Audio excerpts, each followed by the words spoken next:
WFH with two guys. Now here's Benny and Dennis.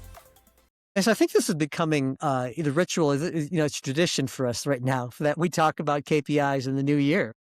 It is. I mean, everybody's always, you got new goals and you're trying to figure out what to track and where to go. And it's just kind of a reminder for people that KPIs are so important to help you have a successful year. But unfortunately, a lot of people don't understand what they are, or they go overload and it turns into chaos.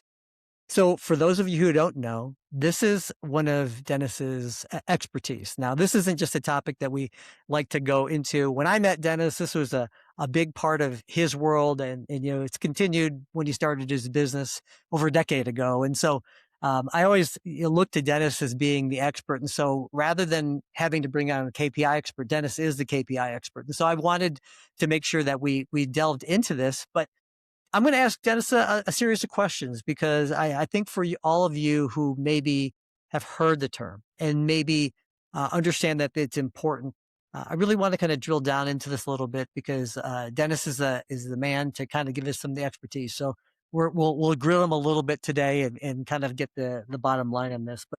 But Dennis, let me ask and start out here. Could you tell me what is a KPI? What exactly is that? So it stands for key performance indicator, which is kind of big words for people. The best way to think about it, it's a metric.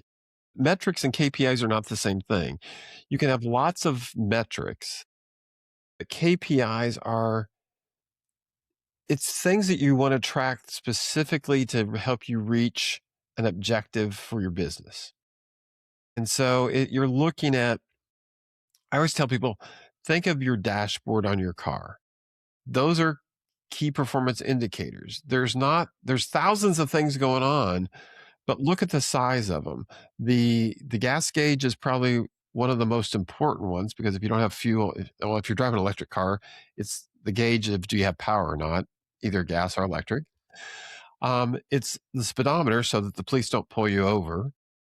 And the hot and cold. Is your engine running hot and going to kick out on you, or is it going to be okay? And so those are the three. Now there's lots of stuff that eventually pops up that are metrics that play into is your car performing well and that kind of thing. But those are the three that you look at. Apply that same strategy to your business and come up with 2 to 4 key performance indicators that help you figure out how to achieve the objectives for your particular department or division that plays into the bigger objective of the company. And keep them simple. Don't make these things so complicated that you can't get to them. They need to be pretty quick and easy to see and help you know how things are going and where you're at. And I'll show some that I use, from a sales perspective or from an operations perspective here in just a little bit. So yeah, I love that analogy. The dashboard on your car. We all can relate to that. And I think that's fantastic because there are a million things that you can literally monitor. But so if I'm not mistaken, Dennis, they're important. KPIs are important from that analogy. But why do they matter? Why do they matter as us as business drivers, operators, owners? Why do KPIs really matter for me as a business owner? Yeah, so it helps. It's kind of a roadmap for me. I mean, it helps me know, am I doing the things that I say that are important to help achieve the objectives? So like in my case, for sales, I have 3 things. I have how many new people I meet a month, because I know if I meet new people, that's opportunities. I have the number of demos or demonstrations or touch points with people, because again, if I'm doing demos and showing how we do things, that's important. And the third one is whiteboards, because I know that if I can get to a whiteboard session with a particular client, I have a greater probability of doing a proposal and then closing a deal. And the final one would be, how many proposals do I send out? Those are my 4, because I don't need to look at how much sales and all that. That's kind of, I'll be looking at that separate, but that's not a key performance. It's really how many people I'm meeting, how many demos am I doing, how many whiteboards, and how many proposals.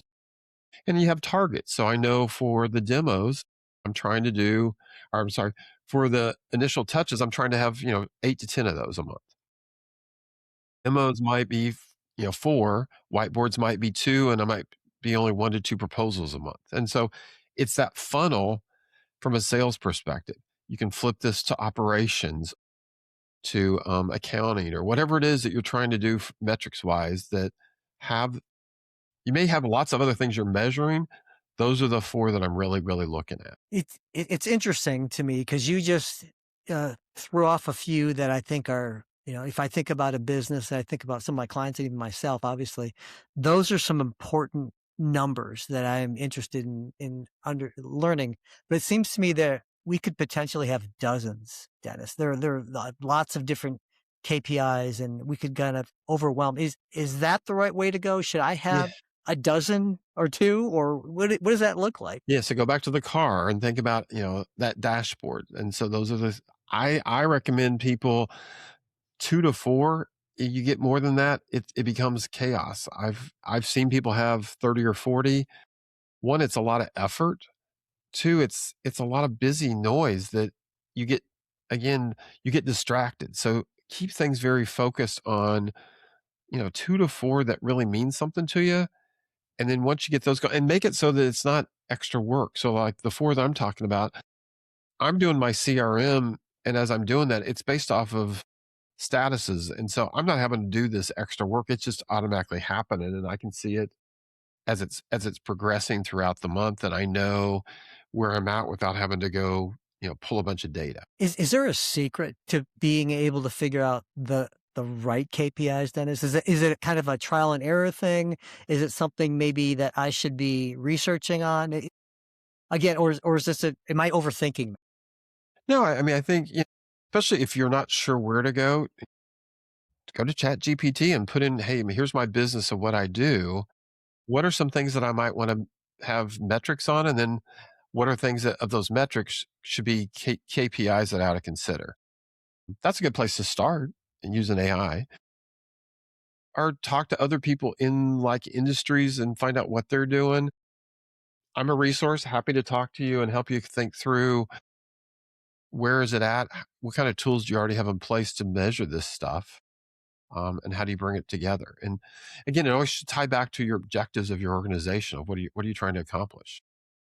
It, are there, and I'm sure you've seen this because, in your role in how you, roll this out for your clients.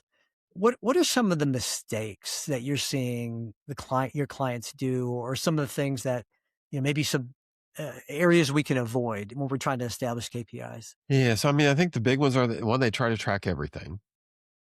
Then they're trying to track things that they can't influence. So it's like, you know, I could have the weather is one of my KPIs, but I can't influence the weather. The weather impacts my outcome, but that's probably not going to be a KPI for me. Um, a lot of times you're tracking KPIs, but you don't have thresholds, so you don't know, are you doing well or not. It's just a graph, and it's like you've got to know that, hey, what's your targets, and are you green, yellow, or red in those targets, so that you kind of know where you're going. Um, a lot of times they don't have good data. That's the other problem. They can't get to it. So they say, Yeah. hey, I want to track this stuff, but either can't get to it or it's really cumbersome. And so then it becomes a distraction and they don't do it. Um, and the worst one that I always talk about is spreadsheet hell. They have so much stuff going on, and there's all this stuff tied up in a spreadsheet. That's why you need a database like what we do. It works because it's on your phone, it's on your computer, it's right there. It pops up when you're doing stuff. It's not in some spreadsheet that nobody can get to. Because again, the KPI, you may be sharing this KPI with 3 or 4 other people. And if it's a spreadsheet and you're not able to collaborate with each other, you've just created chaos again. All right. So we know we need KPIs. We know we kind of need to whittle it down and figure out the ones that really matter to us. And you just talked a little bit about some of the mistakes. But once I have the KPIs, Dennis, what do I do with them? I mean, I look at the interesting numbers and, oh, I see that graph is going up, or what do I do with these things? So you want to get it, so it's kind of a behavior change. So you want to make it a weekly review. I mean, mine I'm looking at daily. I mean, honestly, on some of the stuff that as it pops up and I see it right there. Um, And I'm definitely looking at the end of the week. If I know I want to have 10 new people and it's the end of the first week and I've met nobody, that means I got to get 3.33 people each week the next 3 weeks to hit my 10. Or if I know I'm going to be on vacation, I have to kind of change things around. And so it allows you to not get, I always love that boss that would come to you the 28th of the month. Oh, we got to increase sales. Well, I only got 2 days left to do it, dude. It's not going to happen. So it's like, you need to be talking to me about this. I can help you the next month, maybe, but I can't solve your problem 2 days out because you didn't track things. If you'd been tracking this thing, you'd have known by the 10th of the month that you weren't heading in the right direction and you needed to refine, readjust and make things more productive the latter part of the month. So those are things that happen. And make sure people that own the KPIs are using them. As a leader, in your weekly meetings and stuff, reference those. Don't go through old agendas and all that. Talk about KPIs. I mean, it'll make your meetings much more productive because those are the key things that you said are important. Focus on those.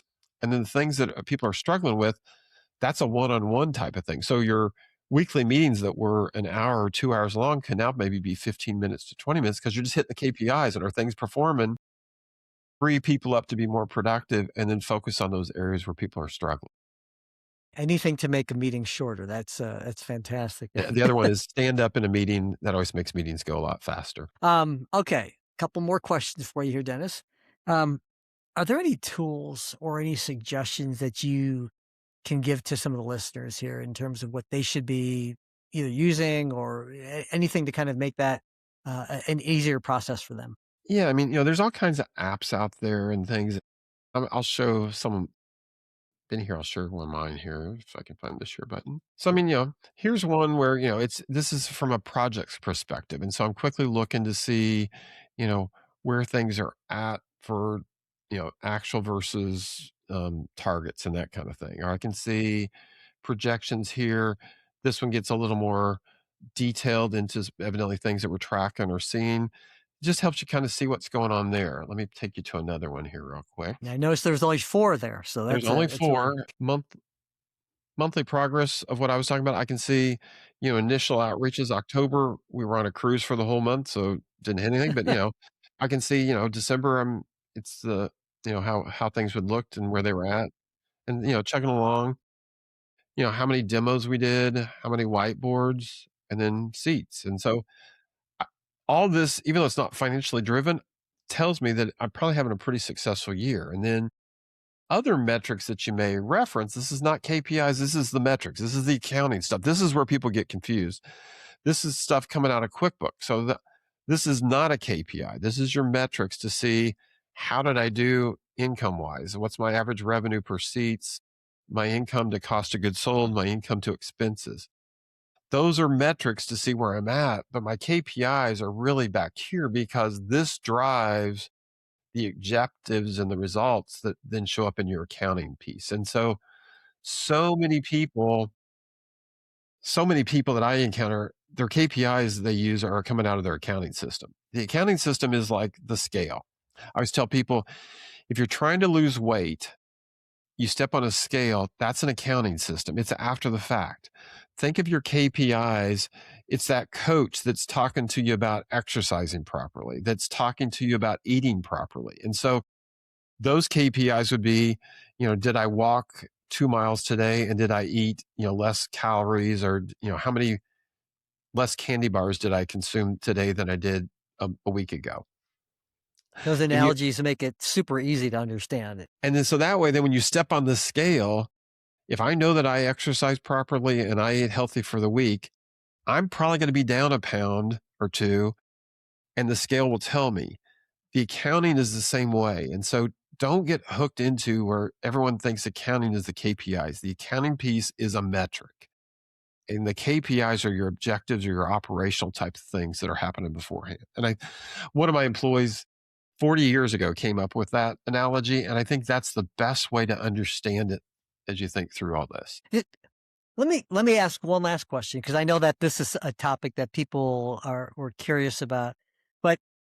the KPIs, and I already know the answer, but I just want to put this out there for everybody. Seems like it's a big thing for like some of the big companies that you've worked for in the past. I'm a small business, maybe even a solopreneur. Should I really be measuring this stuff, Dennis? Is this that important for a small business? Even more so, I think, because you can actually be looking at it. You can adjust and change much quicker than that big company. So you think of that big company's a battleship. And so it's tracking this stuff and it wants to change, and it may take 6 months or a year for it to make the turn. You can pick up on trends quickly and adjust and change your approaches so much faster and get the results. And that way you don't keep doing something that's not getting you the results that you expect. So this is important. PIs are something that we're here in the beginning of 2026. Listen, fresh time. This is a great opportunity for you all to take a look back at 2025, 2024, be able to use some of this data and see and project and be able to understand a little bit more about your business. It's fascinating. I think, Dennis has helped me a little bit, and, I'm not the expert like Dennis, but I've found some measurables there. Yeah. And they do correlate to some productivity. So I think this is important. Dennis, it's really great information, but I know people are going to want to be able to reach out to you and maybe have some other questions. What's the best way for them to get a hold of you? Yeah. Email Dennis J. So DENNISJ at Work Solution. That's WORX solution.com. Or LinkedIn, and happy to help you. Benny, how's a good way for people to get in touch with you? Yeah, I'm going to direct you to Dennis if you have a KPI question, but if you have some other questions that relate to some technology, especially AI, that's really kind of be my world. But Benny, BENNY at Velocity Technology Group. You can find me on LinkedIn. VelocityTechnology.group is our website too as well. Dennis, this is a really fun, interesting, and it's an important discussion to be having. So thanks for so three things. The final takeaway I would give you is, focus on key numbers. Make KPIs part of your weekly rhythm. And if KPIs don't drive action, then they're just decorations. And so it's like Christmas. You have them up for a little bit, but then you put them away. KPIs should never go away. Yep. Yeah. And speaking of which, it's January, folks. I don't know if you have your Christmas decorations still up or not, but Dennis, great to see you. Thanks again for sharing all this information. I know that some people are going to get some value out of it. So thanks for doing that. Enjoyed it. All right, guys. We'll see you next time. Been listening to WFH with Two Guys. We'll see you next